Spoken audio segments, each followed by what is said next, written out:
ஆதன் media voting pattern analysis அப்படின்ற ஒரு முக்கியமான விஷயத்த கையில் எடுத்திருக்காங்க. 2026 தேர்தல் களம் எப்படி இருக்க போகுது?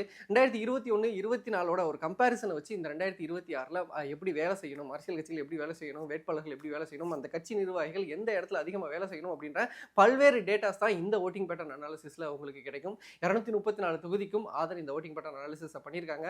ஃபார் எக்ஸாம்பிள் ஒரு தொகுதி எடுத்துக்கிட்டோம் அப்படின்னா, இப்ப கொளத்தூர் தொகுதி எடுத்துட்டோம்னா, கொளத்தூரோட ஓட்டிங் பேட்டர்ன் அனாலிசிஸ்ல என்ன இருக்கும்னா, 2021 தேர்தல்ல கொளத்தூர்ல எத்தனை பூத் இருந்துச்சு, 2024ல எத்தனை பூத்ஸ் இருந்துச்சு, இந்த பூத்ஸ்ல திமுக எவ்வளவு வாங்கியிருக்காங்க, அதிமுக எவ்வளவு வாங்கியிருக்காங்க, மூன்றாவது இடத்துல எவ்வளவு வாங்கியிருக்காங்க அப்படின்ற வெறும் நம்பர்ஸ் மட்டும் இல்லாம இந்த டிஃபரன்ஸை வச்சு யார் எங்க ஸ்ட்ராங்கா இருக்காங்க, எத்தனை பூத்ல திமுக ஸ்ட்ராங்கா இருக்காங்க, எத்தனை பூத்ல அதிமுக ஸ்ட்ராங்கா இருக்காங்க, எங்க யார் வீக்கா இருக்கா, எங்க டிஃபரன்ஸ் அதிகமா இருக்கு, எங்க வந்து மார்ஜின் ரொம்ப கம்மியா இருக்கு அப்படின்ற மாதிரியான எல்லா டீட்டெயில்ஸும் ஏரியா வாரியா நம்ம கொடுத்துருவோம். இப்போ இந்த போலிங் ஸ்டேஷன் 5ல இவங்க ஸ்ட்ராங்கா இருக்காங்க, இவங்க இவ்வளவு தூரம் வேலை செய்யணும் அப்படின்ற டீடைல்டு அனாலிசிஸ் தான் இந்த ஓட்டிங் பேட்டர்ன் அனாலிசிஸ்ல உங்களுக்கு கிடைக்கும். ஸோ இதுக்கு நீங்க ஸ்கிரீன்ல தெரியுற நம்பருக்கு கால் பண்ணும் பட்சத்தில் கொளத்தூருக்கு மட்டும் இல்ல, தமிழ்நாட்டில் இருக்கக்கூடிய 234 தொகுதிக்கும் ஒரு டீடைல் ஓட்டிங் பேட்டர்ன் அனாலிசிஸ் உங்களுக்கு கிடைக்கும்.